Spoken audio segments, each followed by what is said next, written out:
លោកស្រីនាងកញ្ញាអរគុណលោកអ្នកដែលបានបើកស្ដាប់ការផ្សាយកម្មវិធីព័ត៌មានរយៈពេល1ម៉ោងរបស់ Visu បារាំងអន្តរជាតិ RFE នៅពេលនេះម៉ោង 7 យប់កម្មវិធីព័ត៌មានដោយស៊ូងសុភារីនៅក្នុងឱកាសពិធីបុណ្យកាន់បិណ្ឌភ្ជុំបិណ្ឌលោកកម្មសខាផ្ញើសារអំពីការធ្វើអំពើល្អកុំចងពៀននឹងគ្នាក្រសួងអប់រំប្រាប់ឲ្យមានការណែនាំនិងផ្អាកកន្លែងលេងកីឡាដែលមិនគោរពតាមវិធានការសុវត្ថិភាពសុខភាពក្រុមឧទានតាលីបង់និងរដ្ឋាភិបាលអាហ្វហ្គានីស្ថានផ្ដើមកិច្ចចរចាសន្តិភាពអ៊ីស្រាអែលនិងបារ៉ែនប្រកាសភ្ជាប់ទំនាក់ទំនងប្រក្រតីរវាងគ្នា RFIលោកកម្មសខាមេដឹកនាំអតីតបកប្រឆាំងបានចេញសារតាមបណ្ដាញសង្គម Facebook ជាបន្តបន្ទាប់ក្នុងឱកាសដែលលោកចេញទៅកាន់បិណ្ឌបានយ៉ាងហោចណាស់5វត្តចាប់តាំងពីបុណ្យកាន់បិណ្ឌបានចាប់ផ្ដើមមកដោយសារតែជាប់បំរាមធ្វើនយោបាយសាររបស់លោកកម្មសខានៅពេលនេះគឺមានខ្លឹមសារយ៉ាងសាមញ្ញតាក់ទងទៅនឹងព្រះពុទ្ធសាសនាដែលផ្ដល់ឱវាទឲ្យនាំគ្នាធ្វើតែអំពើល្អកុំចងពៀននឹងគ្នាអង្គបន្ថនលំអិតបន្តដោយដកស្រង់ទ្រឹស្ដីព្រះពុទ្ធទ្រង់សម្ដែងថាអនិច្ចំទុក្ខំអនត្តាលោកកម្មសុខាបានពន្យល់ជាន័យសាមញ្ញថាជីវិតមិនទៀងទាត់ឡើយមានជីវិតមានទុក្ខគ្មានអ្វីស្ថិតថេរជារបស់យើងទេដូច្នេះយើងគួរនាំគ្នាសាងអំពើល្អកុំចងពៀននឹងគ្នានេះគឺជាសាររបស់លោកកម្មសុខាក្នុងឱកាសកាន់បិណ្ឌទី9នៅវត្តអង្គរក្នុងឃុំបឹងត្រាញ់ខាងត្បូងស្រុកសំរោងខេត្តតាកែវជាទឹកដីកំណើតរបស់អ្នកនយោបាយជើងចាស់រូបនេះរាល់ពេលជួបមិត្តភ័ក្តិរួមថ្នាក់នៅបឋមសិក្សាកាលពី60ឆ្នាំមុនលោកកម្មសុខាតែងតែបានរំលឹកនៅអនុស្សាវរីយ៍និងទីកន្លែងដែលធ្លាប់រស់នៅពាក្យដែលលោកបាននិយាយដូចគ្នានៅពេលជួបគ្នានោះគឺយើងចាស់អស់ហើយនេះបើតាមសំឡេងថ្មីបំផុតនៅលើ Facebook របស់លោកកម្មសុខាត្រឹមថ្ងៃទី11ខែកញ្ញាគួរកត់សម្គាល់ថាសារស្រដៀងគ្នានេះក៏ត្រូវបានលេចឡើងម្ដងដែរកាលពី3ថ្ងៃមុនពលនៅថ្ងៃ9កញ្ញាដែលប្រធានអតីតគណៈបក្សសង្គ្រោះជាតិរូបនេះបានទៅកាន់បិណ្ឌនៅវត្តមួយក្នុងខេត្តកំពង់ស្ពឺលោកកម្មសុខាបានសរសេរថាលោកយល់ឃើញថាខ្មែរយើងគួរតែតាំងចិត្តដាក់កាយនិងវាចាបង្កើនការធ្វើអំពើល្អជាមួយគ្នាដោយដែលយើងបាននឹងកំពុងធ្វើបុណ្យកសាងបុណ្យកុសលជាមួយគ្នានៅតាមវត្តអារាមក្នុងរដូវបុណ្យកាន់បិណ្ឌនេះដោយជៀសវាងឬកាត់បន្ថយការចងពៀគ្នាដែលជាអំពើបាបបើតាមអ្នកនយោបាយដែលអះអាងថាប្រកាន់ធម៌អហិង្សារូបនេះតាមរយៈការធ្វើអំពើល្អអំពើជាកុសលជាមួយគ្នានៅទីកន្លែងផ្សេងគ្នានៅពេលខាងមុខជាបន្តទៀតលោកជឿជាក់ថាប្រទេសជាតិនិងប្រជាពលរដ្ឋខ្មែរនឹងទទួលបាននូវសេចក្តីសុខសន្តិភាពពិតប្រាកដនិងភាពរុងរឿងសម្រាប់ទាំងអស់គ្នាសម្រាប់អ្នកវិភាគដូចជាបណ្ឌិតមានីការផ្ញើសាររបស់លោកកម្មសុខាពេលនេះអាចជាការពញ្ញាអារម្មណ៍ថាអ្នកនយោបាយរូបនេះមិនអាចទ្រាំនៅស្ងៀមទៅតាមការបំបិទសិទ្ធិធ្វើនយោបាយនោះឡើយទោះបីជាស្ថិតក្រោមគំនាបតុលាការក៏ដោយប៉ុន្តែសម្រាប់ប្រធានក្រុមអ្នកនាំពាក្យរដ្ឋាភិបាលកម្ពុជាវិញសាររបស់លោកកម្មសុខានៅពេលនេះមិនមានប្រយោជន៍ផ្នែកនយោបាយទៀតទេខណៈដែលសំណុំរឿងរបស់លោកកំពុងស្ថិតនៅក្នុងដៃតុលាការនៅឡើយសមាគមសម្ព័ន្ធនិស្សិតបញ្ញវន្តខ្មែរនៅក្នុងសេចក្តីថ្លែងការណ៍នាថ្ងៃទី12ខែកញ្ញាបានទាមទារឲ្យមានការដោះលែងនិងទម្លាក់ចោលរាល់ការចោទនិងប៉ុនប៉ងចោទប្រកាន់ទាំងឡាយចំពោះលោកមាសព្រំមុនីអនុប្រធានសម្ព័ន្ធនិស្សិតបញ្ញវន្តខ្មែរនិងលោកមួងសុភណាសមាជិកសមាគមសម្ព័ន្ធនិស្សិតបញ្ញវន្តខ្មែរដែលត្រូវបានចាប់ខ្លួនជាមួយគ្នាសមាគមសម្ព័ន្ធនិស្សិតបញ្ញវន្តខ្មែរក៏បានថ្កោលទោសនិងសម្ដែងការខកចិត្តចំពោះអាជ្ញាធររដ្ឋាភិបាលដែលបានចាប់ខ្លួនអ្នកទាំងពីរដោយពុំមានដីកាដូចគ្នាជាការកត់សម្គាល់ការចាប់ខ្លួនលោកមាសព្រំមុនីនិងលោកមួងសុភណាបានធ្វើឡើងក្រោយពីអ្នកទាំងពីរនេះបានចូលរួមក្នុងសកម្មភាពបាតកម្មទាមទារឲ្យមានការស្ដារលទ្ធិប្រជាធិបតេយ្យសិទ្ធិមនុស្សនិងសេរីភាពក្នុងការបញ្ចេញមតិក្រសួងអប់រំយុវជននិងកីឡាតាមរយៈលិខិតមួយនៅថ្ងៃសុក្រម្សិលមិញបានស្នើឲ្យអភិបាលរាជធានីខេត្តទាំងអស់យកចិត្តទុកដាក់ត្រួតពិនិត្យកន្លែងលេងកីឡាជាពិសេសគឺកន្លែងលេងបាល់ទះដើម្បីណែនាំហើយនឹងផ្អាករាល់សកម្មភាពនានាដែលមិនគោរពតាមវិធានការសុវត្ថិភាពសុខភាពរបស់ក្រសួងសុខាភិបាលការស្នើរបស់ក្រសួងអប់រំនៅពេលនេះគឺធ្វើឡើងបន្ទាប់ពីមានកន្លែងលេងកីឡាមួយចំនួនមិនបានអនុវត្តតាមការណែនាំរបស់ក្រសួងសុខាភិបាលក្នុងការទប់ស្កាត់នៃការឆ្លងរីករាលដាលនៅជំងឺ COVID-19 នោះទេសូមស្ដាប់សឿងភិរៈ តាមរយៈលិខិតស្នើទៅកាន់អភិបាលរាជធានីខេត្តកាលពីថ្ងៃទី11ខែកញ្ញាក្រសួងអប់រំយុវជននិងកីឡាបានពិនិត្យឃើញថាកន្លែងលេងកីឡានៅតាមរាជធានីខេត្តមួយចំនួនពុំទាន់អនុវត្តតាមគោលការណ៍ណែនាំរបស់គណៈកម្មការអន្តរក្រសួងដើម្បីប្រយុទ្ធនឹងជំងឺ Covid-19 បានត្រឹមត្រូវនៅឡើយជាពិសេសកន្លែងលេងកីឡាបាល់ទះកន្លែងលេងបាល់ទះដែលក្រសួងមើលឃើញថាបានបើកទូលាយឲ្យទស្សនិកជនចូលទស្សនាច្រើនកុះករអាចបង្កឲ្យមានរលកទី2នៃការចម្លងជំងឺ Covid-19 លោករស់សវិចាអ្នកនាំពាក្យក្រសួងអប់រំបានអះអាងប្រាប់វិទ្យុបារាំងអន្តរជាតិនៅថ្ងៃទី12ខែកញ្ញានេះថាលិខិតរបស់ក្រសួងនាពេលនេះគឺសំដៅតែកីឡាបាល់ទះបន្ទាប់ពីក្រសួងរកឃើញថាមានកន្លែងមួយចំនួននៅតាមបណ្ដាខេត្តមិនបានអនុវត្តតាមត្រឹមត្រូវតាមការណែនាំនៅឡើយចំពោះកីឡាផ្សេងទៀតអ្នកនាំពាក្យក្រសួងអប់រំរូបនេះបន្ថែមថាការសង្កេតជារួមរបស់ក្រសួងគឺឃើញមានការចូលរួមទៅតាមការណែនាំនិងមានកិច្ចសហការល្អពីម្ចាស់ក្លឹបកីឡានិងប្រជាពលរដ្ឋជាស្ដែងនៅក្នុងការប្រកួតបាល់ទ្វារមួយចំនួនគឺបានអនុវត្តយ៉ាងខ្ជាប់ខ្ជួននៅវិធានការរបស់ក្រសួងសុខាភិបាលសូមជម្រាបជូនថាកន្លងមកក្រសួងអប់រំបានអនុញ្ញាតឲ្យដំណើរការឡើងវិញនៅសកម្មភាពហាត់ប្រាណនិងលេងកីឡាតាមទីធ្លាសាធារណៈនៅតាមរាជធានីខេត្តនិងធ្វើសកម្មភាពហាត់វឹកវើនិងប្រកួតលីកឡើងវិញជាជំហានដោយការប្រកួតត្រូវបិទទ្វារនិងត្រូវគោរពតាមវិធានការសុវត្ថិភាពសុខភាពរបស់ក្រសួងសុខាភិបាលសំណើរបស់ក្រសួងទៅកាន់អភិបាលរាជធានីខេត្តនាពេលនេះគឺធ្វើឡើងបន្ទាប់ពីកម្ពុជាមិនមានអ្នកជំងឺ Covid-19 នៅសម្រាប់ព្យាបាលទៀតទេបើតាមក្រសួងសុខាភិបាលត្រឹមថ្ងៃទី12ខែកញ្ញាកម្ពុជាមានអ្នកជាសះស្បើយសរុបទូទាំងប្រទេសចំនួន274នាក់ស្មើនឹង 100% ធៀបនឹងចំនួនអ្នកមានវីរុស Covid-19 សរុបហើយមិនមានករណីឆ្លងថ្មីទេរដ្ឋាភិបាលកម្ពុជាក្រុងនឹងដាក់ឲ្យអនុវត្តនៅផែនការមេក្នុងរយៈពេល15ឆ្នាំពីឆ្នាំ2020ដល់ឆ្នាំ2035ដើម្បីអភិវឌ្ឍទេសចរក្នុងខេត្តសៀមរាបឲ្យក្លាយទៅជាមាសបៃតងសេចក្តីព្រាងផែនការមេនេះគឺបានឆ្លងកាត់កិច្ចប្រជុំគណៈកម្មាធិការអភិវឌ្ឍទេសចរកាលពីថ្ងៃទី7ខែកញ្ញាក៏ប៉ុន្តែមិនទាន់សម្រេចជាផ្លូវការនៅឡើយទេដោយត្រូវរងចាំការកែសម្រួលនិងពិនិត្យជាថ្មីនៅក្នុងខែតុលាខាងមុខមុននឹងដាក់ឲ្យលោកនាយករដ្ឋមន្ត្រីហ៊ុនសែនពិនិត្យនិងសម្រេចតាមក្រោយសូមស្ដាប់បាទសំណប់តាមរយៈផែនការមេនេះត្រូវបានគេរំពឹងថានឹងក្លាយជាយន្តការដ៏មានសារៈសំខាន់ចាំបាច់បំផុតសម្រាប់ការឆ្លើយតបទៅនឹងស្ថានភាពនាពេលបច្ចុប្បន្នក៏ដូចជាអនាគតនិងឆ្លើយតបទៅនឹងឥទ្ធិពលនៃជំងឺ Covid-19 ជាពិសេសត្រូវសម្រេចឲ្យបាននៅបំណងប្រាថ្នារួមរបស់រដ្ឋាភិបាលកម្ពុជាដើម្បីអភិវឌ្ឍទេសចរនៅក្នុងខេត្តសៀមរាបឲ្យក្លាយទៅជាមាសបៃតងក្នុងរយៈពេល15ឆ្នាំគឺចាប់ពីឆ្នាំ2020ដល់ឆ្នាំ2035នេះបើតាមសេចក្តីប្រកាសព័ត៌មានរបស់គណៈកម្មាធិការជាតិអភិវឌ្ឍទេសចរកម្ពុជាដឹកនាំដោយលោកឧបនាយករដ្ឋមន្ត្រីអូនពាន់មនីរដ្ឋមន្ត្រីក្រសួងសេដ្ឋកិច្ចនិងហិរញ្ញវត្ថុនិងជាប្រធានគណៈកម្មាធិការជាតិអភិវឌ្ឍទេសចរកាលពីថ្ងៃទី7កញ្ញាបើយោងតាមសេចក្តីប្រកាសព័ត៌មានផែនការមេនេះរៀបចំឡើងដោយគណៈកម្មការអន្តរក្រសួងដឹកនាំដោយលោកថោងខុនរដ្ឋមន្ត្រីក្រសួងទេសចរកម្ពុជាក្នុងគោលដៅដើម្បីក្តាប់យកមកវិញនៅមោទនភាពជាគោលដៅទេសចរចម្បងបំផុតរបស់ទេសចរកម្ពុជានិងជាគោលដៅទេសចរចម្បងក្នុងតំបន់អាស៊ីអាគ្នេយ៍ប៉ុន្តែដើម្បីសម្រេចបាននៅគោលដៅនេះផែនការមេនេះបានដាក់ចេញនៅគោលដៅយុទ្ធសាស្ត្រចំនួន7ចំណុចរួមមានទី1យុទ្ធសាស្ត្រអភិវឌ្ឍតំបន់ទេសចរអតិភិបខេត្តសៀមរាបទី2យុទ្ធសាស្ត្រវិនិយោគទេសចរនិងអភិវឌ្ឍរបៀងទេសចរថ្មីៗក្នុងខេត្តសៀមរាបទី3ការអភិវឌ្ឍទីផ្សារនិងផ្សព្វផ្សាយទេសចរនិងការតភ្ជាប់ទី4ការពង្រឹងគុណភាពនិងអភិវឌ្ឍធនធានមនុស្សក្នុងវិស័យទេសចរខេត្តសៀមរាបទី5ការគ្រប់គ្រងបរិស្ថាននៅក្នុងខេត្តសៀមរាបទី6ការអភិវឌ្ឍហេដ្ឋារចនាសម្ព័ន្ធនិងការពង្រឹងការតភ្ជាប់គ្រប់គ្រងវិស័យទេសចរខេត្តសៀមរាបនិងទី7គឺយុទ្ធសាស្ត្រស្ដីពីអភិបាលកិច្ចសម្រាប់ទ្រទ្រង់ការអភិវឌ្ឍទេសចរខេត្តសៀមរាបក្នុងចំណោមយុទ្ធសាស្ត្រទាំង7នេះមានយុទ្ធសាស្ត្រតូចៗចំនួន46និងសកម្មភាពអនុវត្តចំនួន151ទៀតដែលបានកំណត់ក្នុងរយៈពេលនៃការអនុវត្តក្នុងរយៈពេលខ្លីមធ្យមនិងវែង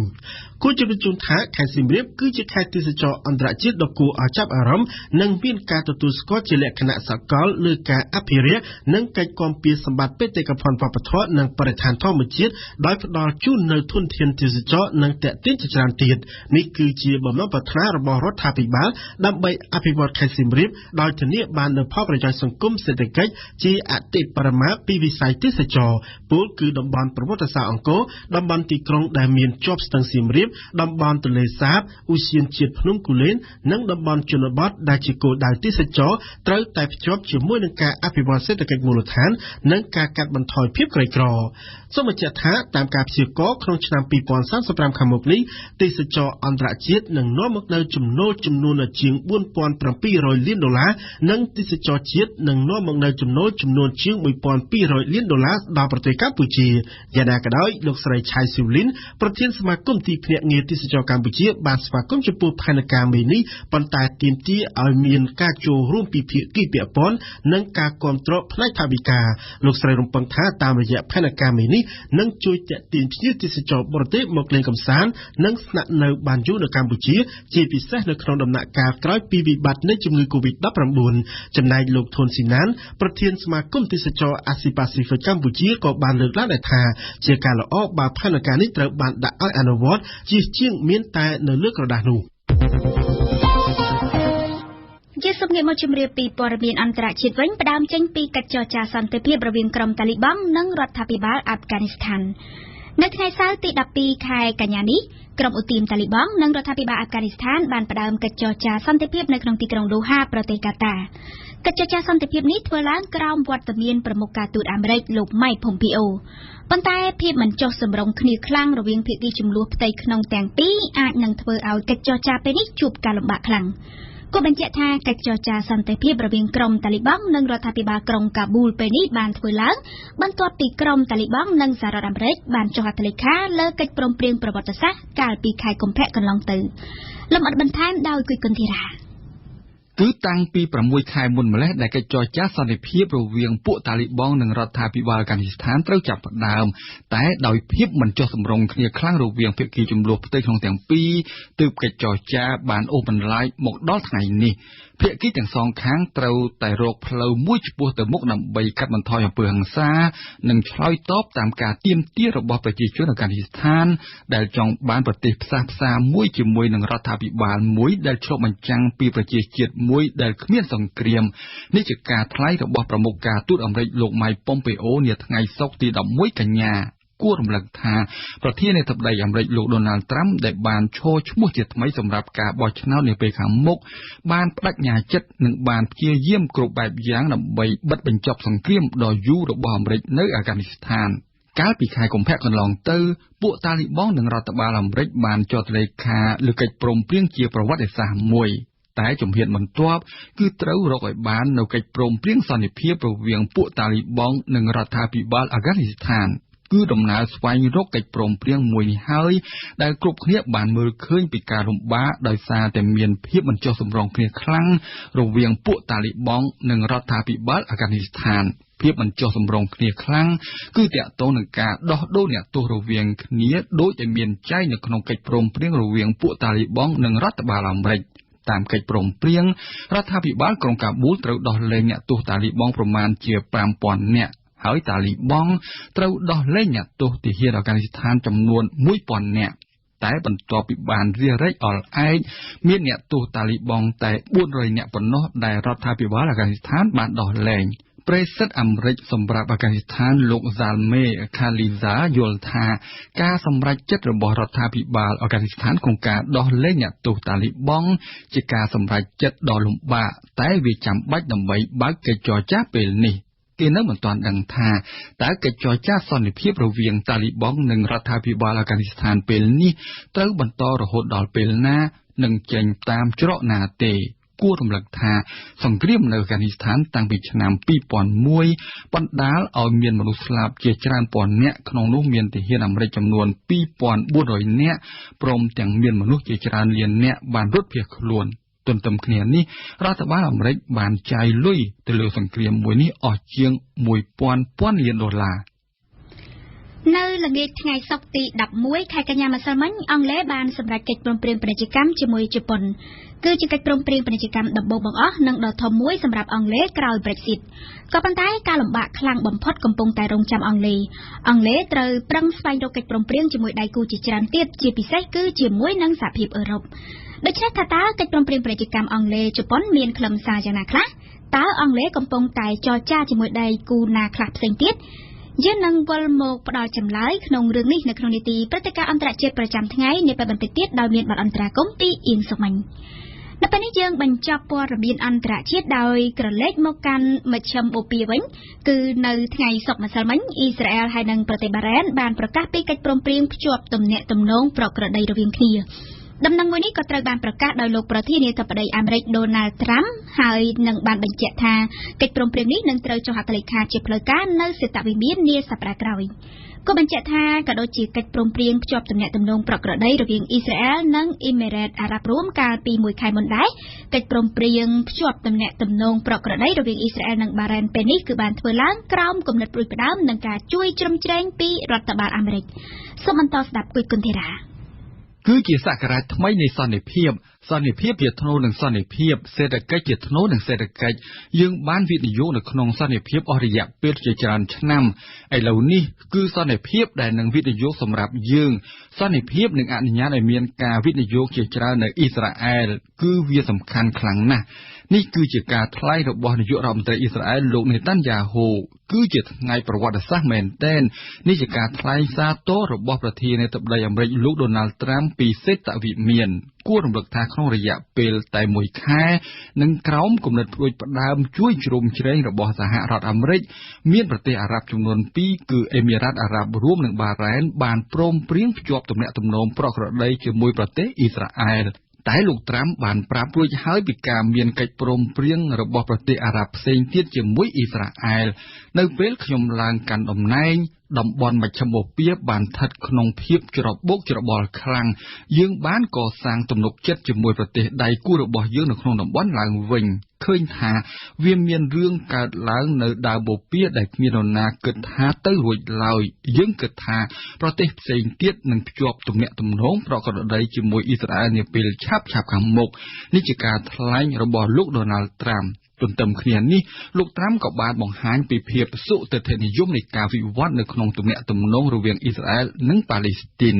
ប្រតិកម្មពីប្រទេសអេស៊ីបប្រធានាធិបតីលោកអាល់ស៊ីស៊ីបានសាទរលើកិច្ចព្រមព្រៀងប្រវត្តិសាស្ត្ររវាងអ៊ីស្រាអែលនិងបារ៉ែនរួចថាវាជាជំហានសំខាន់សម្រាប់ស្ថិរភាពនិងសន្តិភាពនៅមជ្ឈមបូព៌ា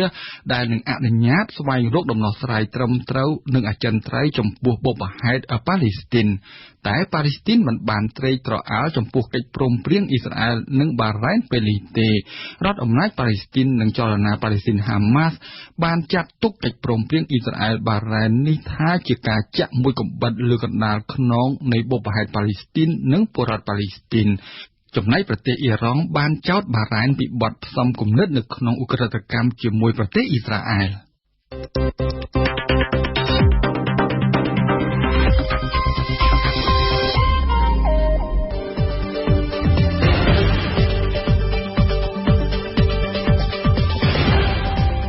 បារាំងអន្តរជាតិ AFE 92 MHz នៅភ្នំពេញនិងសៀមរាប 94.5 MHz នៅបាត់ដំបងកំពង់ចាមនិងក្រុងព្រះសីហនុលោកអ្នកនាងកំពុងស្ដាប់ការផ្សាយកម្មវិធីព័ត៌មានរយៈពេល1ម៉ោងរបស់វិទ្យុបារាំងអន្តរជាតិ AFE ជាបន្តទៅនេះលោកអ្នកនាងនឹងបានស្ដាប់នៅនីតិភ្ញៀវប្រចាំថ្ងៃដែលជាការរៀបចំជូនដោយវ៉ាសំណប់បន្តមកទៀតគឺជានីតិព្រឹត្តិការណ៍អន្តរជាតិប្រចាំថ្ងៃដែលអៀងសុកមាញ់មានបទអន្តរាគមន៍ពីការចុះកិច្ចព្រមព្រៀងពាណិជ្ជកម្មរវាងអង់គ្លេសនិងជប៉ុននីតិបទចូលការវិញអេងគឹមហុងនិយាយអំពីស្នេហាភេទដូចគ្នាស្ត្រីចំណាស់ពីររូបតស៊ូស្រឡាញ់គ្នា40ឆ្នាំរហូតមានការទទួលស្គាល់ជាសាធារណៈហើយចុងបញ្ចប់លោកអ្នកនាងនឹងបានស្ដាប់នៅនីតិរៀនភាសាបារាំងរបស់គួយគុណធីរ៉ាភ្ញៀវប្រចាំថ្ងៃចាប់តាំងពីថ្ងៃទី7ខែកញ្ញាដើមសប្តាហ៍នេះមកក្រសួងអប់រំយុវជននិងកីឡាបានអនុញ្ញាតឲ្យបើកដំណើរការសាលារៀនឡើងវិញនៅក្នុងដំណាក់កាលទី2បន្ទាប់ពីបានបិទទ្វារអស់រយៈពេលជាង6ខែដោយសារតែការរីករាលដាលនៃជំងឺ COVID-19 លោករស់សុវិចារអ្នកនាំពាក្យក្រសួងអប់រំយុវជននិងកីឡាដែលជាភ្ញៀវរបស់វិទ្យុបារាំងនៅរាត្រីថ្ងៃអាទិត្យនេះបានវាយតម្លៃជាបឋមថាការបើកឲ្យដំណើរការសាលារៀនឡើងវិញនៅក្នុងដំណាក់កាលទី2នេះបានប្រព្រឹត្តទៅដោយរលូននិងមានការចូលរួមសហការពីមាតាបិតាអាណាព្យាបាលសិស្សនិងអាជ្ញាធរមូលដ្ឋាន ទន្ទឹមគ្នានេះក្រសួងអប់រំសហការជាមួយក្រសួងសេដ្ឋកិច្ចនិងក្រសួងសុខាភិបាលក៏កំពុងតែពិចារណាឲ្យមានការបើកដំណើរការសាលារៀននៅដំណាក់កាលទី3ជាបន្តទៀតនៅក្នុងខែវិច្ឆិកាខាងមុខស្របពេលដែលមានដំណឹងថាកម្ពុជាបានព្យាបាលអ្នកជំងឺ COVID-19 ទាំង274នាក់ឲ្យបានជាសះស្បើយ 100%ជុំវិញវិស័យអប់រំនេះយើងមានបទសម្ភាសន៍លម្អិតរវាងវ៉ាសំណាប់ជាមួយនឹងលោករស់សុវិចារអ្នកនាំពាក្យក្រសួងអប់រំហើយលោកអ្នកនាងសូមបញ្ចេញស្ដានស្ដាប់ដូចតទៅលោករស់សុវិចារខ្ញុំសូមជម្រាបសួរលោកបាទសួរលោកសំណាប់បាទខ្ញុំសូមអរគុណលោកយ៉ាងជ្រាលជ្រៅដែលបានភ្ជាប់ខ្សែទូរស័ព្ទដើម្បីផ្ដល់បទសម្ភាសន៍ដល់វិទ្យុបារាំងអន្តរជាតិ AFE លោករស់សុវិចារចាប់ពីថ្ងៃទី7ខែកញ្ញាដើមសប្តាហ៍នេះមកគឺជារយៈពេលដែលក្រសួងអប់រំយុវជននិងកីឡាបានបើកឲ្យសាលារៀនរដ្ឋទាំងឯកជននិងរដ្ឋនឹងចូលរៀនឡើងវិញជាពិសេសសម្រាប់ថ្នាក់មត្តេយ្យហើយនិងសិស្សថ្នាក់ទី9និងសិស្សថ្នាក់ទី12ជាដើមជាបឋមតើលោកក្នុងនាមក្រសួងអប់រំយុវជននិងកីឡាមានការវិតម្លៃយ៉ាងណាដែរចំពោះរយៈពេលមួយសប្តាហ៍មកនេះអាដាមជាបឋមខ្ញុំបាទសូមអនុញ្ញាតជម្រាបជូនបងប្អូនសាធារណជនដោយការជាថាក្រសួងអប់រំយុវជននិងកីឡាបានទទួលគោលការណ៍ពីរដ្ឋាភិបាលកម្ពុជានៅក្នុងការបើកដំណើរការសាលារៀនឡើងវិញជាដំណាក់កាលហើយនៅក្នុងកំឡុងខែសីហាយើងបានចាប់ផ្ដើមបើកដំណាក់កាលទី1ហើយយើងឈានជើងចូលមកដល់ដំណាក់កាលទី2តាំងពីថ្ងៃទី7កញ្ញាទន្ទឹមនឹងការអនុវត្តដំណើរការដំណាក់កាលទី2គឺក្រសួងអប់រំយុវជននិងកីឡាបានបន្តវាតម្លៃស្ថានភាពដើម្បីត្រៀមខ្លួនលើកជាគោលការណ៍គ្រប់គ្រងសំគោលការណ៍ពីរដ្ឋាភិបាលកម្ពុជាបើកដំណាក់កាលទី3នៅក្នុងពេលខាងមុខជារួមតាមការពិនិត្យយ៉ាងយកចិត្តទុកដាក់ខ្ជាប់ខ្ជួនពីសំណាក់ក្រមការងារពាក់ព័ន្ធរបស់ក្រសួងអប់រំយុវជននិងកីឡាក៏ដូចជាក្រសួងស្ថាប័នបានពិនិត្យឃើញថានៅក្នុងដំណើរការដំណាក់កាលទី2ដែលបានចាប់ផ្ដើមតាំងពីថ្ងៃទី7កញ្ញាមកនេះគឺមានភាពរលូននៅក្នុងការដំណើរការដោយហេតុផលថាមានការចូលរួមពីគ្រប់ភាគីពាក់ព័ន្ធជាក់ស្ដែងបើយើងក៏លេខមើលទៅសំណាក់មេដាបេដាអាណាព្យាបាលរបស់សិស្សានុសិស្សគឺបានចូលរួមរៀបចំជាចំណីអាហារជូនបុត្រធីតារបស់គាត់ដើម្បីយកមកសាលាដើម្បីឆ្លើយតបទៅនឹងគោលការណ៍មួយនៅក្នុងចំណោមគោលការណ៍ជាច្រើនរបស់ក្រសួងអប់រំយុវជននិងកីឡាដែលបានដាក់ចេញនោះគឺហាម5មិនឲ្យមានលក់នំចំណីនៅក្នុងបរិវេណសាលាដែលប្រាសចាកពីវិធានការសុខភាពក៏ដូចជាមានការរៀបចំទឹកដើម្បីបងប្អូនសិស្សានុសិស្សយកមកតាមខ្លួនបរិភោគផងដែរម្យ៉ាងវិញទៀតយើងក៏លេចឃើញថានៅក្នុងចង្កោមគណៈគ្រប់គ្រងសាលារៀនគឺមានការយកចិត្តទុកដាក់យ៉ាងខ្ជាប់ខ្ជួននៅការអនុវត្តស្តង់ដារប្រតិបត្តិនៅក្នុងការរៀបចំបរិស្ថានសាលាដើម្បីឆ្លើយតបទៅនឹងគោលការណ៍សុខភាព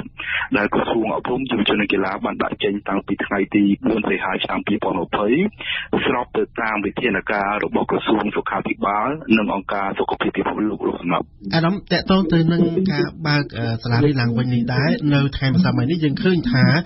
ក្រសួងសុខាភិបាលបានប្រកាសថាកម្ពុជានឹងបានព្យាបាលជាសះស្បើយ 100% ទៅហើយទៅលើអ្នកជំងឺដែលផ្ទុក COVID-19 នៅក្នុងប្រទេសកម្ពុជាដូច្នេះថាតើក្រសួងអប់រំយុវជននិងកីឡាអាចនឹងបើកទ្វារសាលារៀនជាទូទៅតែម្ដងឬក៏នៅក្នុងដំណាក់កាលទី3ហ្នឹងនៅពេលណាអាដាម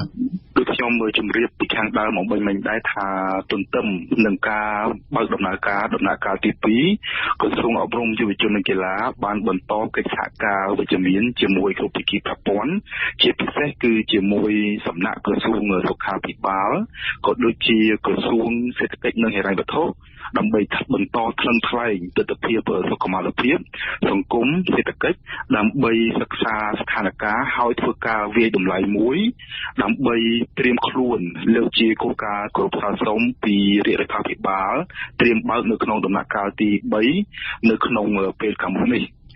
អាចនៅក្នុងខែណាអាដាមការពិនិត្យវាយតម្លៃនៅក្នុងដំណាក់កាលទី2នេះគឺក្រសួងមានផែនការពិនិត្យនៅក្នុងកំឡុងខែវិច្ឆិកាដើម្បីជាការត្រៀមខ្លួនដូចនេះឆ្លងកាត់ពីពេលនេះរហូតដល់កំឡុងខែវិច្ឆិកា តាមដានជាបន្តទៀតទៅលើស្ថានភាពនៅក្នុងការដំណើរការដំណាក់កាលទី2រួចក្រសួងនឹងធ្វើការវិភាគតម្លៃនៅក្នុងកំឡុងខែវិច្ឆិកាដើម្បីស្នើសុំគោលការណ៍ពីរាជរដ្ឋាភិបាលបាទអាដាមប៉ុន្តែដោយអាដាមបានជឿស្រាប់ហើយដែលខ្ញុំបានលើកឡើងពីខាងដើមដែរថាបើតាមសេចក្តីប្រកាសព័ត៌មានរបស់ក្រសួងសុខាភិបាលគឺថាពេលនេះកម្ពុជាមិនមានជំងឺឬក៏អ្នកជំងឺដោយសារតែជំងឺ COVID-19 ទៀតនោះទេដូច្នេះតើចំឬមិនចង់អាចថាក្រសួងនឹងពិចារណាបើកឲ្យសាលារៀនទាំងអស់ហ្នឹងបើកទូទាំងប្រទេសនៅក្នុងពេលឆាប់ខាងមុខនេះទេឬក៏ចំណាយអាដាមកន្លងមកអាយដាមបណ្ឌិតសភេចៅជនរដ្ឋមន្ត្រីក្រសួងអប់រំយុវជននិងកីឡាបានលើកហៅថាការបើកដំណើរការសាលារៀនទាំង3ដំណាក់កាលមិនត្រូវជាការប្រថុយប្រថានទេក្នុងន័យនេះមានន័យថាក្រសួងអប់រំយុវជននិងកីឡាយកចិត្តទុកដាក់កម្រិតខ្ពស់ដើម្បីពិនិត្យឲ្យបានរឹតតែគ្រប់ជ្រុងជ្រោយមុននឹងឈានទៅដល់ការរៀបចំសំណើបើកដំណើរការដំណាក់កាលទី3ហើយក្នុងន័យនេះខ្ញុំសូមអនុញ្ញាតបញ្ជាក់ជូនផងដែរថាការទទួលបានគោលការណ៍ពីរាជរដ្ឋាភិបាលជាកម្រិតយុទ្ធសាស្ត្រគឺយើងបានបើកត្រៀមបើកជា3ដំណាក់កាលដូចខ្ញុំជម្រាបពីខាងដើមប៉ុន្តែមកដល់ពេលនេះគឺស្ថិតនៅក្នុងការបន្តតាមដានស្ថានភាពនៅក្នុង25រាជធានីខេត្តដើម្បីធានាឲ្យមានការចូលរួមជាបន្តនៅក្នុងការគ្រប់គ្រងបង្ការនិងទប់ស្កាត់ការរីករាលដាលជាមួយនឹងជំងឺ COVID-19 បាទអារម្មណ៍យ៉ាងណាក៏ដោយចុះការបើកឲ្យដំណើរការឡើងវិញនៅសាលារៀនរដ្ឋនិងឯកជននៅក្នុងដំណាក់កាលទី2នេះយើងឃើញថាគឺជាការចោះតែប៉ុណ្ណោះមិនមែនទាំងស្រុងនោះទេប៉ុន្តែទន្ទឹមគ្នានេះយើងឃើញថាមើលសាលារៀនមួយចំនួនហាក់បីដូចជាមិនទាន់អាចនឹងបំពេញទៅតាមលក្ខខណ្ឌប្រតិបត្តិរបស់ក្រសួងអប់រំយុវជននិងកីឡានិងក្រសួងសុខាភិបាលបានទេដោយសារតែសាលារៀនមួយចំនួនអាចនឹងខ្វះនៅឧបករណ៍វាស់កម្ដៅឬក៏ទឹកលាងដៃឬក៏អាល់កុលជាដើមហ្នឹងតើប្រឈមនឹងបញ្ហាទាំងអស់ហ្នឹងតើក្រសួងបានរកឃើញថាតើមានសាលារៀនប្រមាណឬក៏គ្រឹះស្ថានណាខ្លះដែលកំពុងតែខ្វះខាតនៅក្នុងការប្រើប្រាស់ឬក៏បំពេញនៅវិធានការទាំងអស់ហ្នឹងទេអាដាមជារួមក្រសួងអប់រំយុវជននិងកីឡាបានបង្វែរបញ្ហាប្រឈមទៅលើអនុវិស័យនានាដែលជាការឆ្លើយតបពីសំណាក់ក្រសួងឲ្យคล้ายទៅជាឱកាសទៅវិញជាក់ស្ដែងតកតងទៅនឹងការឆ្លើយតបទៅនឹងការគ្រប់គ្រងបង្ការទប់ស្កាត់ជំងឺ COVID-19 នេះគឺក្រសួងអប់រំយុវជននិងកីឡាបានត្រៀមបើកជា3ដំណាក់កាលដូចខ្ញុំជម្រាបអញ្ចឹងដំណាក់កាលទី1ដែលខ្ញុំចង់បញ្ជាក់ជូនបន្ថែមគឺទៅលើសាលាស្តង់ដារសុវត្ថិភាពខ្ពស់ចំនួន20ហើយមកដល់ពេលបច្ចុប្បន្ននេះគឺមានសាលាឯកជនខ្លះសាលារដ្ឋខ្លះដែលអាចត្រៀមខ្លួនឆ្លើយតបទៅតាមគោលការណ៍ប្រតិបត្តិស្តង់ដាររបស់ក្រសួងអប់រំយុវជននិងកីឡាបានបើកនៅក្នុងដំណាក់កាលទី2ហើយនៅក្នុងឱកាសនេះហើយដែលយើងជូនឱកាសទៅដល់គ្រឹះស្ថានសិក្សាសាធារណៈក៏ដូចជាគ្រឹះស្ថានសិក្សាឯកជនមួយចំនួនទៀតដែលមិនទាន់អាចឆ្លើយតបទៅតាមគោលការណ៍សុវត្ថិភាពសុខភាពដោយលើកសំណុំបានលើកឡើងនោះដើម្បីមានឱកាសជាពេលវេលាបន្ថែមនៅក្នុងការត្រៀមខ្លួន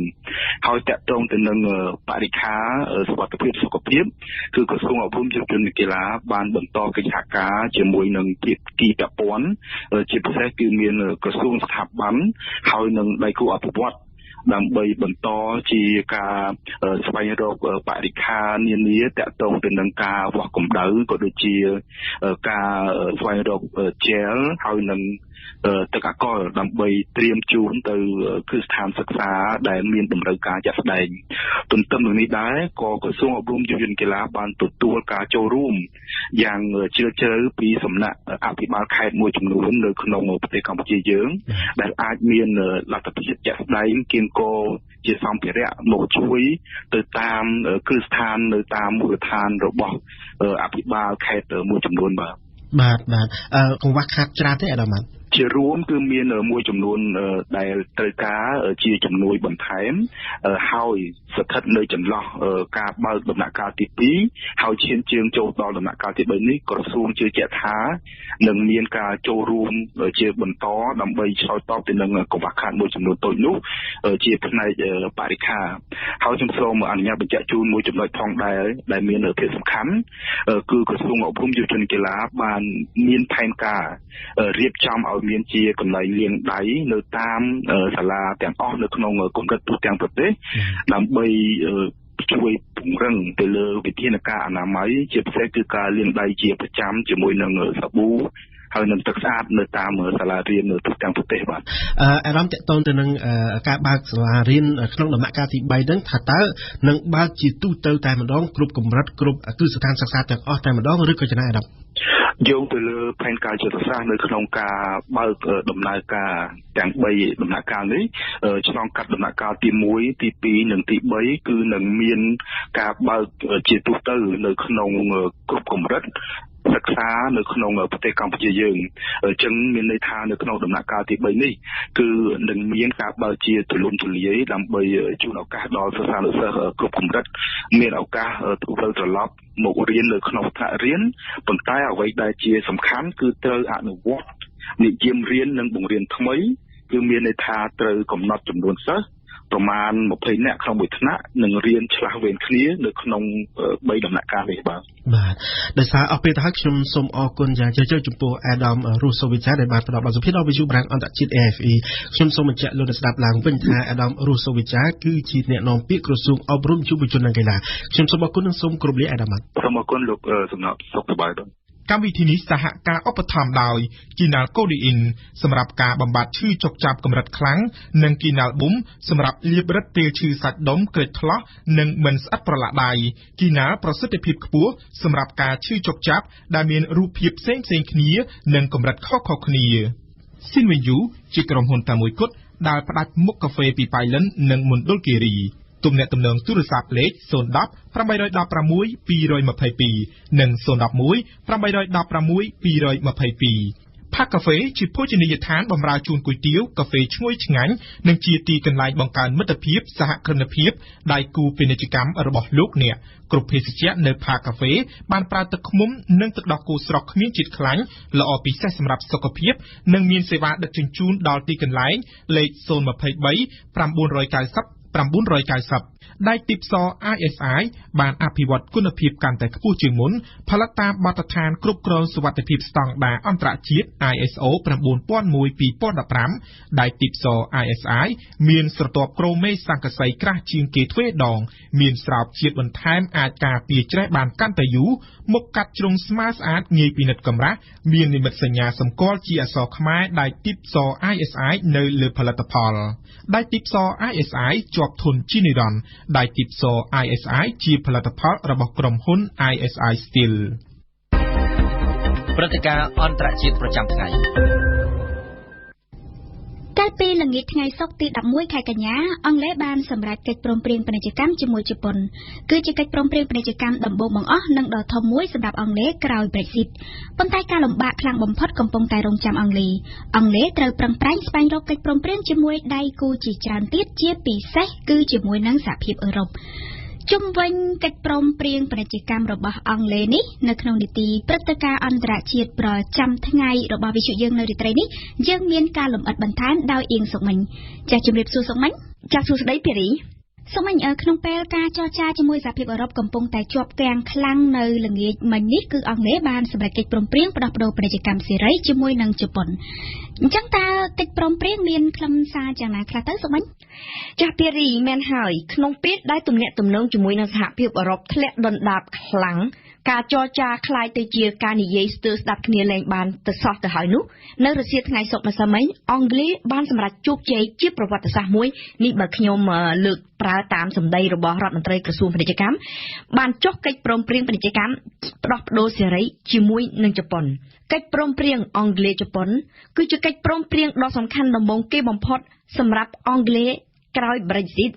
កិច្ចព្រមព្រៀងនេះវានឹងទៅបង្កើនការផ្ដោះប្ដូរពាណិជ្ជកម្មជាមួយជប៉ុនឲ្យបានឡើងដល់ទៅប្រមាណ 152,000 លានផោនគឺលុយអង់គ្លេស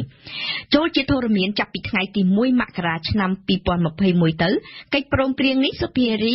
នឹងផ្ដល់សិទ្ធិឲ្យក្រុមហ៊ុនសហគ្រាសអង់គ្លេសបានរួចផុតពីការបង់ពន្ធបានដល់ទៅ 99% នៃផលិតផលនាំចេញទៅជប៉ុនសរុបវិស័យឧស្សាហកម្មកសិចំណីអាហារនិងបច្ចេកវិទ្យាបានទទួលផលច្រើនជាពិសេសពីកិច្ចព្រមព្រៀងពាណិជ្ជកម្មមួយនេះបាទតាមរដ្ឋមន្ត្រីក្រសួងពាណិជ្ជកម្មអន្តរជាតិអង់គ្លេសកិច្ចព្រមព្រៀងផ្ដោះប្ដូរពាណិជ្ជកម្មសេរីអង់គ្លេសជប៉ុននេះ វាធំទូលំទូលាយជាងកិច្ចព្រមព្រៀងពាណិជ្ជកម្មដែលសហភាពអឺរ៉ុបសម្រេចជាមួយនឹងជប៉ុនពីមុនទៅទៀត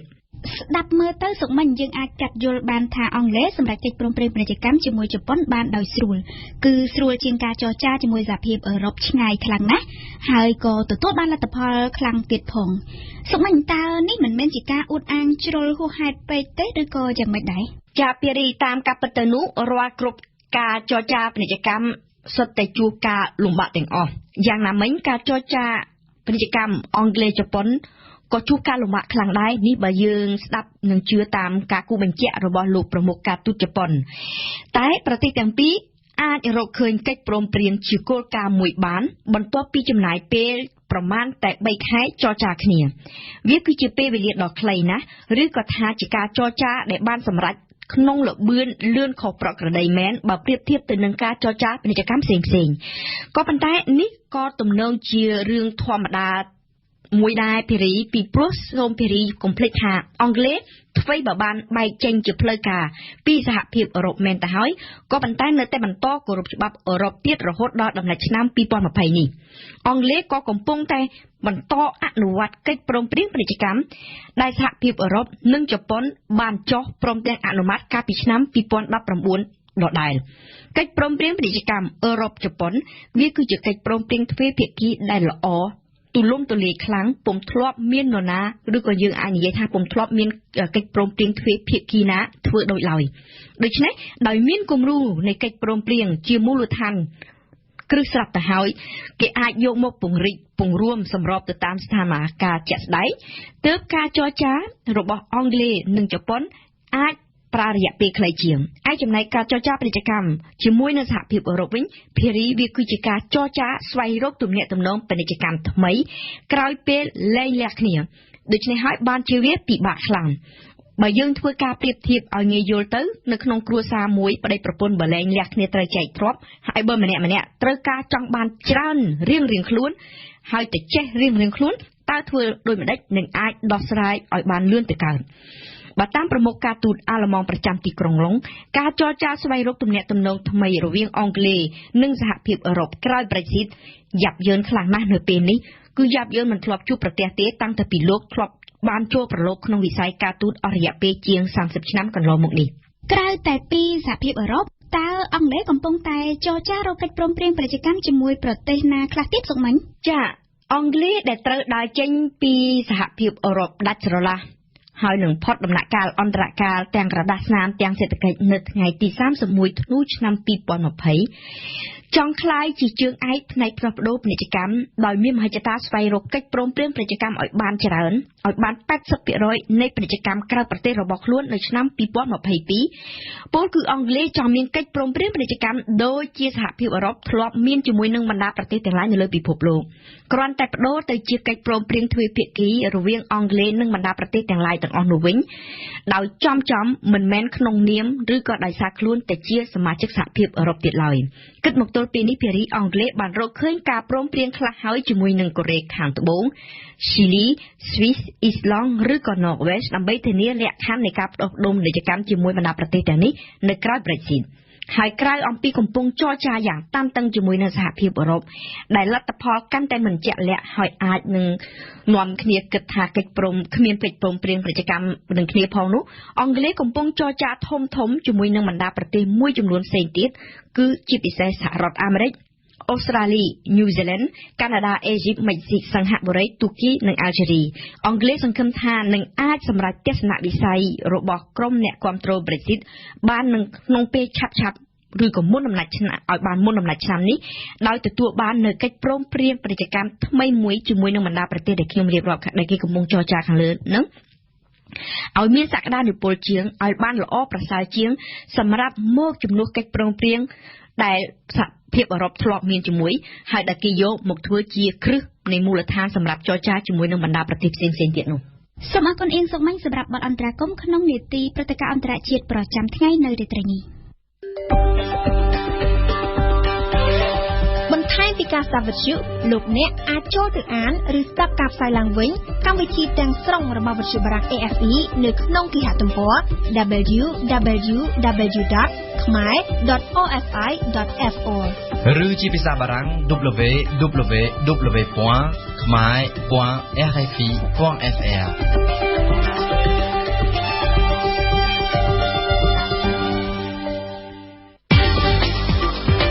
បទយូហ្គា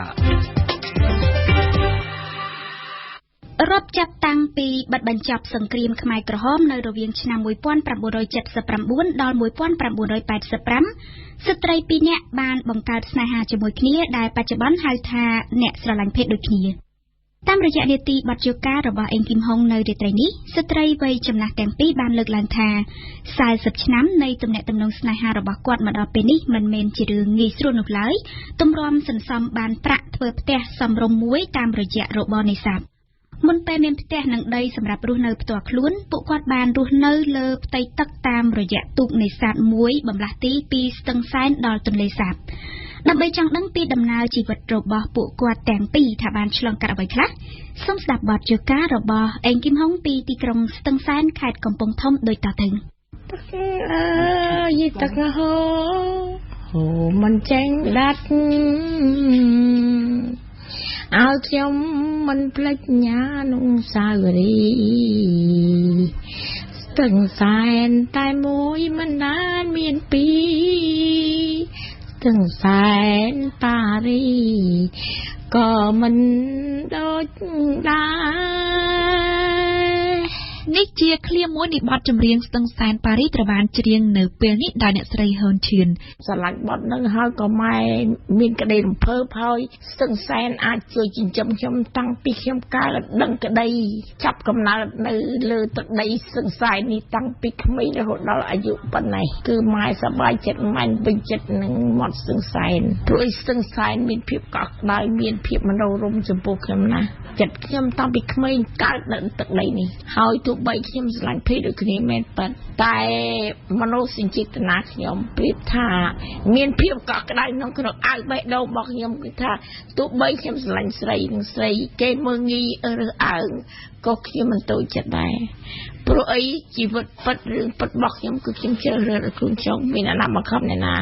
នៅក្នុងវ័យជាង60ឆ្នាំអ្នកស្រីហឺនឈឿនត្រូវបានក្រុមការងារសហគមន៍ឥន្ទនូកម្ពុជាហៅគាត់ថាម៉ែឈឿនខណៈដៃគូរបស់គាត់ជាស្ត្រីដែរនោះត្រូវបានក្រុមការងារដដាហៅថាអ៊ឺចនអ្វីជាការកត់សម្គាល់ពួកគេរាប់អានគ្នាដោយម្ដាយឪពុកនិងកូនបង្កើតតាមរយៈកាយវិការស្និទ្ធស្នាលបារម្ភនិងយកចិត្តទុកដាក់ពីគ្នាទៅវិញទៅមកមានវ័យជាង70ឆ្នាំតាចនដែលហៅតាមទំនប់អ្នកភូមិគឺជាប្តីយាយឈឿនគាត់បានតែងខ្លួនជាមនុស្សប្រុសដោយកាត់សក់ខ្លីនិងពាក់អាវដៃខ្លីចំហឡែវបានរៀបរាប់ថាកាលពីនៅមានកម្លាំងគាត់ធ្វើការងារគ្រប់យ៉ាងដើម្បីចិញ្ចឹមជីវិតចាប់ដៃគ្នារស់ស៊ីដាក់មងកាប់អុសកាប់អីឆ្អើត្រីដាក់មងធុកគ្រប់មុខអស់មានសល់អីបានលុយធ្វើផ្ទះសុខបាយហ្នឹងប្រហុកលាក់លើទូកក្រោមបាតទូកយើងដេកលើទូកដេកលើលុយមកដល់ប្រហុកមិនទៅលុយមកកូនហើយមកម្ដងប្រហុកចាញ់ត្រីឆ្អើទេកូនប្រហុកចាញ់ត្រីឆ្អើដឹងថាមួយខែចូលហើយ3លានខ្ញុំទៅដើមរុំដើមឈើប៉ុណ្ណឹងតែ3ដើមមកផ្ទះវិញ3លានមកផ្ទះវិញសំទេរបានទៅផ្ទះតែអីគាត់តែខ្លួនជាស្រីប៉ុន្តែកម្លាំងចិត្តជាបរិសុទ្ធកម្លាំងជាបរិសុទ្ធគឺចេះតស៊ូកូនធ្វើម៉េចយើងចង់បានចង់មានកុំឲ្យខ្មាស់គេកុំឲ្យគេថាអីคนด้วยไม่มีใช้អស់នេះមកអាស័យដូចគ្នាអស់ចាប៉ុណ្ណាទេខ្ញុំខឹងកន្លែងហ្នឹងមើលអាស័យអស់ចាប៉ុណ្ណាទៅមើលអញផឹងហួរមើលចុះមានណាឡំមានខ្ចីលុយខ្ញុំជាវម្នាក់10,000 20,000ចេញខៃឆ្អើសូមជម្រាបជូនថាផ្ទះរបស់គាត់ទាំងពីរកំពុងស្នាក់នៅអាស្រ័យរាល់ថ្ងៃនេះជាប្រភេទផ្ទះថ្មទៀនធ្វើផ្ទាល់នឹងដីដែលមានទំហំសមល្មមនិងបញ្ចប់ការសាងសង់នៅចុងឆ្នាំ2019ជាមួយនឹងការចំណាយអស់លុយ$4,000អ្នកនាងជ័យសុកដុំអ្នកតស៊ូផ្នែកច្បាប់របស់សហគមន៍ឥន្ទនូកម្ពុជាលើកឡើងថាជីវភាពរស់នៅរបស់អ្នកស្រឡាញ់ភេទដូចគ្នាមានភាពសមរម្យដូចគេដូចឯងជាក់ស្ដែងគ្រួសាររបស់ម៉ៃឈឿននិងតាចនមានជីវភាពសមរម្យរស់នៅជាមួយគ្នាជាង40ឆ្នាំដោយមានកិច្ចខិតខំប្រឹងប្រែងតស៊ូនិងពុតដៃជាមួយគ្នាអ្នកនាងជ័យសុកដុំបន្តថាបើនិយាយជាទូទៅចំពោះកម្រិតជីវភាពអ្នកស្រឡាញ់ភេទដូចគ្នាដែលជាសមាជិករបស់សហគមន៍ឥន្ទនូជីវភាពរបស់ពួកគាត់កាន់តែល្អប្រសើរនៅពេលដែលមានការគាំទ្រពីឪពុកម្ដាយក្រុមគ្រួសារនិងសង្គមទាំងមូលងាកមកចាប់អារម្មណ៍ពីការកកើតឡើងនៃសេចក្តី ស្នេហារបស់អ្នកទាំងពីរវិញម្ដងអ្នកស្រីហ៊ុនឈឿននៅក្នុងភូមិដែលគេនាំគ្នាហៅគាត់តាមក្មេងៗថាយាយឈឿននោះបានរៀបរាប់ក្នុងសម្លេងស្អកថាក្តីស្រឡាញ់របស់គាត់ចំពោះមនុស្សស្រីដូចគ្នាកើតឡើងមកពីគ្មាននិស្ស័យស្រឡាញ់មនុស្សប្រុសហើយសម្រាប់គាត់ក្តីស្រឡាញ់នេះមិនមែនជាការទទួលយកឥទ្ធិពលពីសង្គមខាងក្រៅណាទេគឺខ្លួនឯងតែម្ដងព្រោះកាលពីជំនាន់នៅវ័យជំទង់នៅចន្លោះឆ្នាំ1980មិនទាន់ទំនើបដោយសម័យបច្ចុប្បន្នទេមានអារម្មណ៍ស្រឡាញ់ប្រុសខ្ញុំនឹងពេញចិត្តអ្នកខ្លះដូចថាស្រឡាញ់គ្នាហើយឃើញខ្ញុំឃើញស្រីប្រុសគេប្តីប្រពន្ធទេណាគេវាយគ្នាទៅជេរគ្នាវាយដំចំធាក់មុខខ្ញុំជួនកាលខ្ញុំជួយបំបែកក៏មានដែរណាស់ហើយខ្ញុំមកគ្មានអារម្មណ៍ស្រឡាញ់ប្រុសទេខ្ញុំគ្មានអារម្មណ៍ទេហើយមានចិត្តពីគាត់មកជួបខ្ញុំនឹកគេថា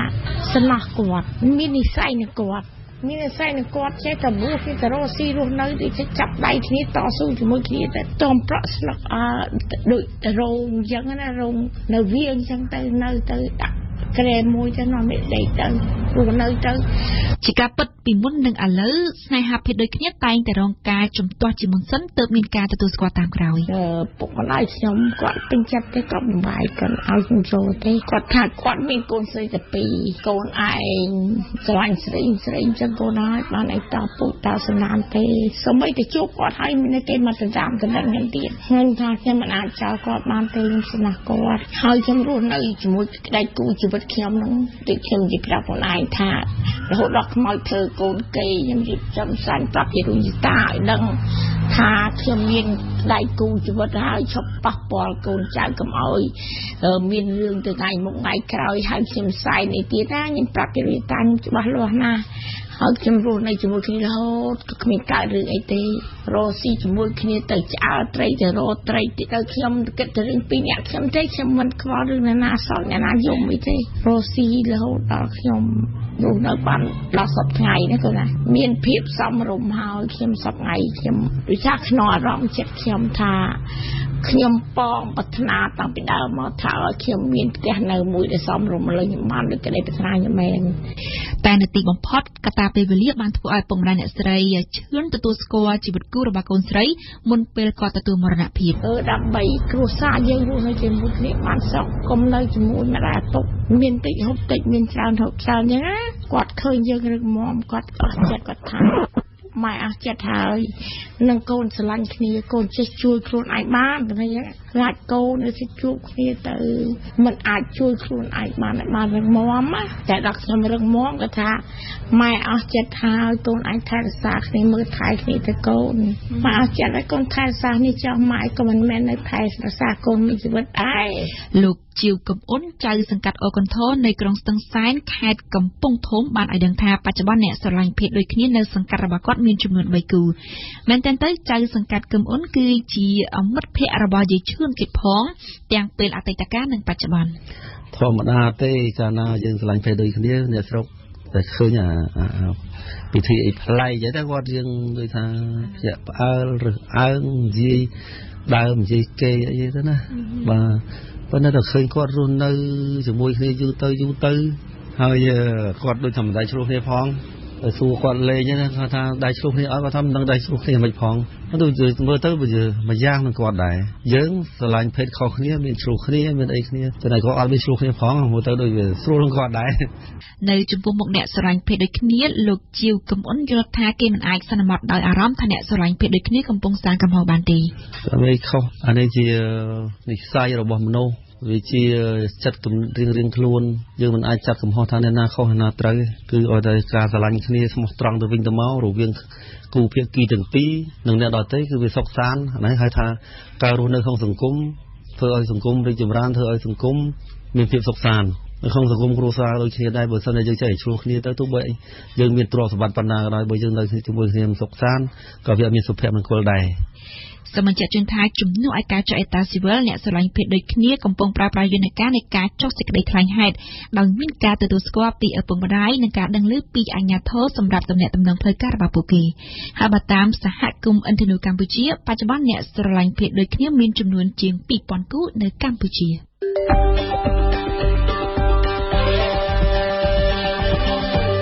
វិទ្យុបារាំងអន្តរជាតិ AFE 92 MHz នៅភ្នំពេញនិងសៀមរាប 94.5 MHz នៅបាត់ដំបងកំពង់ចាមនិងក្រុងព្រះសីហនុ ស្ដាប់វិទ្យុបារាំង RFI ប្រភពព័ត៌មានមិនអាចខ្វះបាន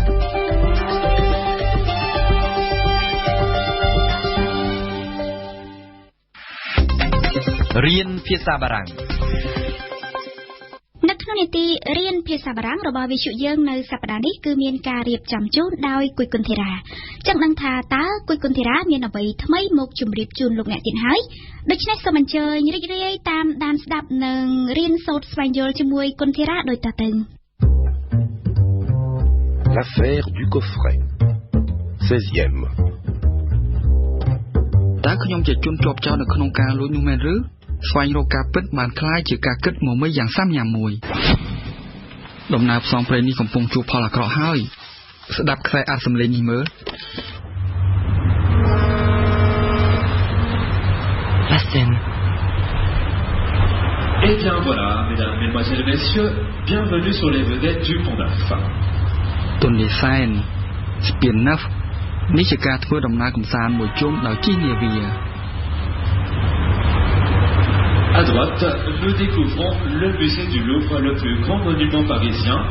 et derrière, les Tuileries. À votre gauche, vous voyez le musée d'Orsay. À droite, មើលផែនទីខ្ញុំមើលអញ្ចឹងមែនហើយ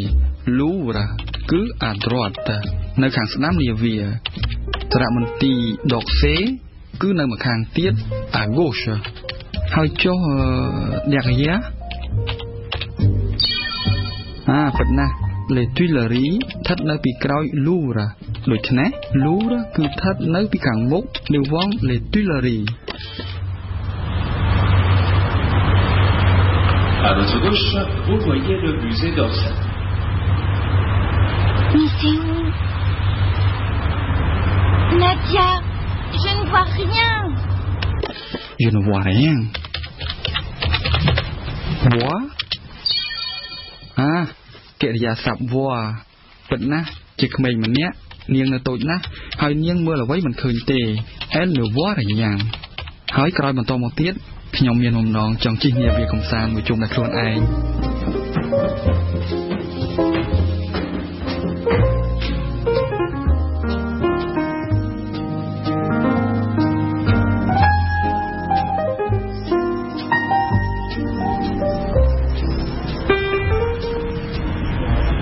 Ok, les vedettes du Pont Neuf តោះចេញដំណើរ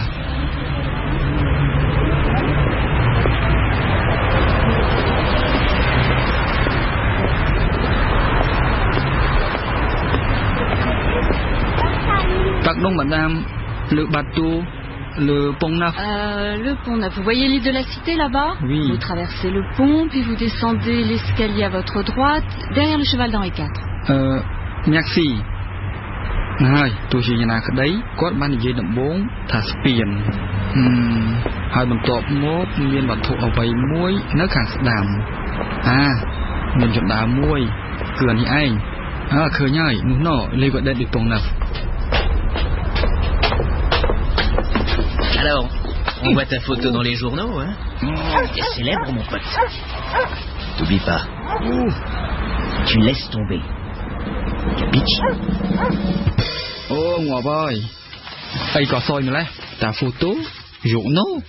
Lục dòng phía của bạn khơi lục thọt khi mà không có sạch đây. T'oublies pas. Tu laisses tomber. Capiche? Ta con miên mà ngon ở vây một lớp trong tới. Laisse tomber. Ní chia được biết gì mùi. Dù lại. Rồi biết gì còn phong bích gì dùng. Laisse tomber. Bỏ bóng cháu ở vây mùi. Ta sẽ tới nọ. Cả sao chưa bọc nhóm. Hào chốt bà sân trực quát gì nè. Tiếng nhàn giá ỏi thét được con rứa sao luôn như quấy nhá.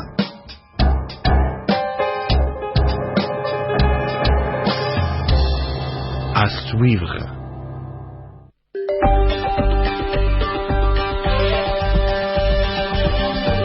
Vật sự bà răng AFE ផ្សាយជាភាសាខ្មែរពីម៉ោង 7 ដល់ម៉ោង 8 យប់ភាសាបារាំងពីម៉ោង 8 យប់ដល់ម៉ោង 7 ព្រលឹម ស្ដាប់វិទ្យុបារាំង RFI លោកអ្នកនឹងស្គាល់ពិភពលោកកាន់តែច្បាស់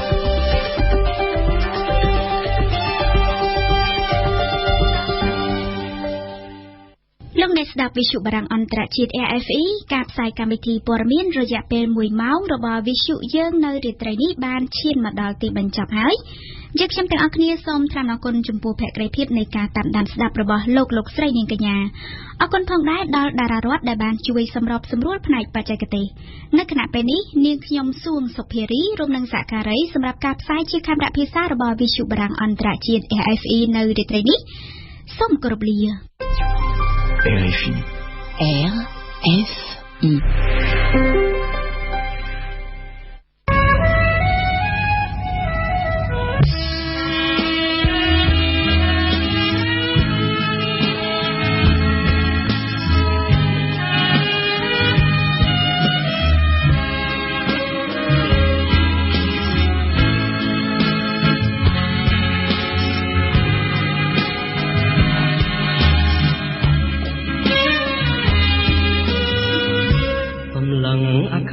ôn tha lìa hai liệt miên về trái song xa cho mai liệt tơ sang phần nuông buồn chia đón chi liền bạc ruộng đam bay tục muông thôi lo bị ruộng nực nông lô ca rồi hỡi ôn ai mong ban chia khôngตัวคำห้องช่วงท่าจีบรองกบัดจับสนาหาสมลังควงเฟ้ยหมบลิงโบพาแต่ที่ต้องตาหลอกพาพัดพาเพราะลายกายเพลอทางหลวงเลี้ยงกำออกแม่ชกจัดต่อทางชีวิตวงพนมสมเปิโอนใจรอพอนำใบชีพเลยเพื่อไอ้ตมเนื้อไอ้บานสกจองมันขัวสอกขยมปลอดมมแตงรวงโอนใจทางพนวงรูปแท้รูปมองบานประพฤติของจิตเงียบคำส่งเปิดซ่อนดองส่งที่กระจงอยู่เกลียสายชมวงร่วงเชียผู้สนา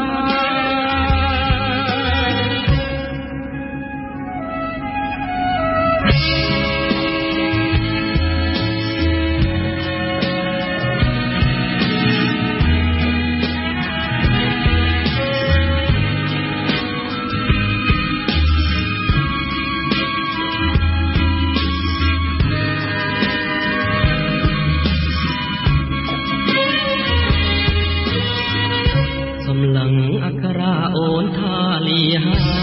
ยเลียดเลียนเตชลาต้องทราบจะหมายเลียดเตสางนวงห่วงเชียดอนจี้เลี้ยงบาปนรวงตามใบตุกชมวงอ้อยละอปีรวงนึกนองโลกาจรหายโอนนายมองบ้านเชียคองตัวหอมหอม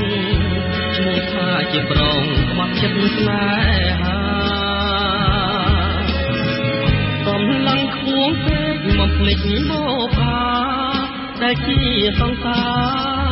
ปลอดพาพัดพาเพราะลายกายเพลอ